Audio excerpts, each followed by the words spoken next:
Je reprends tout de suite la direction de Budapest. Giovanni Castaldi nous attend parce que Giovanni, on y est. Le PSG va jouer sa deuxième finale de Ligue des Champions. C'est un événement, enfin deuxième finale consécutive, troisième de son histoire, absolument exceptionnel. Oui, événement exceptionnel, Greg, ici à Budapest. C'est monté en température tout au long de la journée avec des milliers et des milliers de supporters d'Arsenal et du Paris Saint-Germain. Il y a une ambiance folle dans la ville. À côté du stade, ici de la Puskás Arena, il y avait la fan zone avec pas mal d'anciens parisiens, des grands noms, Ronaldinho, Javier Pastore notamment. Et puis les supporters qui sont là depuis 16h30 aux alentours du stade. L'ambiance est bon enfant. Honnêtement, on va vous faire un peu panoter, comme on dit dans le jargon. Sur les images de Jérémy Jalingro, un stade très beau, la Puskás Arena, qui sera évidemment pleine à craquer ce soir. Ça va être absolument énorme. Nous sommes également du côté du Parc des Princes.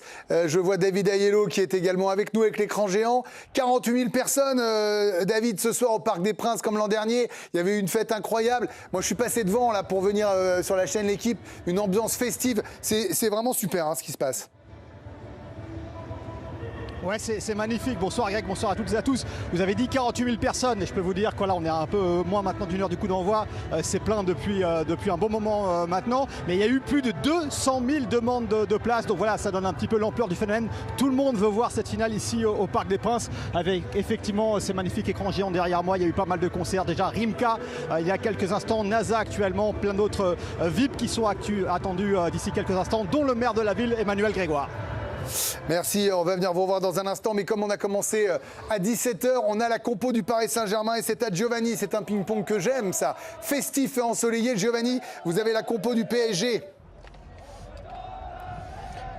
Et pas de surprise pour le coup, c'est le même 11 à l'exception de Donnarumma qui a quitté le club, qui l'an passé en finale à Munich face à l'Inter a débuté. Et cette fois c'est face à Arsenal dans les cages Safonov. Il y avait un petit doute concernant Achraf Hakimi qui n'a pu disputer la moindre rencontre depuis 6 semaines. Il est bel et bien titulaire, le Marocain, sur le côté droit de la défense du Paris Saint-Germain. À gauche, Nuno Mendes, en charnière centrale, Pacho Marquinhos. Le milieu à 3, Fabian Ruiz, Vitinha et Joao Neves. Et puis devant, en faux numéro 9, le ballon d'or, Ousmane Dembélé. À droite, Désiré Doué, l'homme de la finale à Munich. Et à gauche, à mon sens, le meilleur joueur du monde actuel, Gvisha Kvaratskhelia. En revanche, Greg, côté Arsenal, pas mal de changements dans le 11 de Mikel Arteta. Dans les cages, pas de surprise, David Raya. À droite, Timber. Et sur le banc, c'est Mosquera, l'ancien joueur du FC Valence, qui sera à droite. À gauche, pas de Calafiori, l'italien, c'est Hincapié, l'équatorien, soit joueur de Leverkusen, qui va débuter. La charnière ne bouge pas avec Gabriel Saliba. 2 milieux de terrain à vocation à la récupération, Declan Rice et Lewis Kelly. Sur le côté gauche, Trossard. À droite, Bukayo Saka. En numéro 10, qui va s'incorporer au milieu de terrain, le capitaine Martin Odegaard. Et en pointe, pas de Gyökeres, c'est Kai Havertz, l'homme qui avait marqué avec Chelsea face à Manchester City déjà en finale de Ligue des Champions. L'Allemand qui est titulaire côté Gunners. Merci Giovanni. Raymond, que c'est dur pour Warren Zaïre-Emery. Ça fait 10 jours qu'on ne fait que répéter que ce serait lui qui serait probablement le 12e homme, même si on imagine qu'il aura un rôle à jouer peut-être à la 60e minute, parce qu'on sait que Hakimi n'est peut-être pas 90 minutes ou plus dans les pattes. Ou Ruiz d'ailleurs. Oui, mais c'est dur, mais c'est la loi du sport. À un moment, il faut faire une équipe, il faut... C'est quand même ceux qui ont joué la finale l'année dernière. Oui, mais vu la saison qu'il fait... Par rapport à Hakimi, sa concurrence, c'est Hakimi. C'est pas un joueur... c'est pas Mosquera, quoi.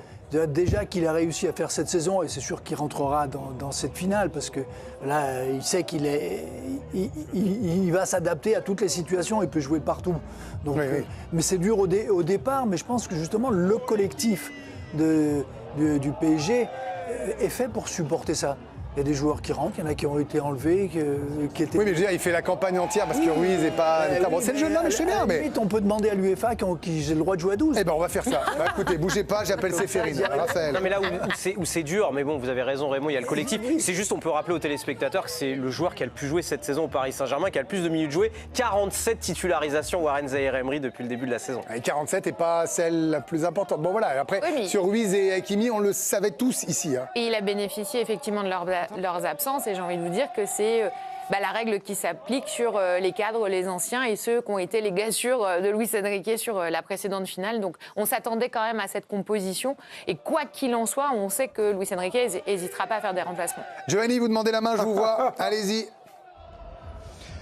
Ouais, non mais c'est juste que par rapport à la cruauté pour Warren Zaïre-Emery, si on se replonge un peu dans cette saison du Paris Saint-Germain, souvenez-vous qu'avant la blessure de Bradley Barcola face à Chelsea au match retour à Stamford Bridge, Désiré Doué est sur le banc. Barcola a fait un match fantastique au Parc des Princes. Il avait été très bon avant sa blessure face à Stamford Bridge et finalement il avait retrouvé sa place sur le banc. Moi je pense que pour le PSG c'est quand même une bonne nouvelle parce que ça fait 2 options exceptionnelles en cours de match pour Luis Enrique. Warren Zaïre-Emery, vous l'avez dit en plateau, avec sa polyvalence, et Bradley Barcola avec la profondeur. Quand on sait que dans ce type de match, c'est très difficile d'entrer. Il a 2 très grands joueurs sur le banc aujourd'hui, l'entraîneur espagnol. C'est comme ça qu'il faut le voir alors.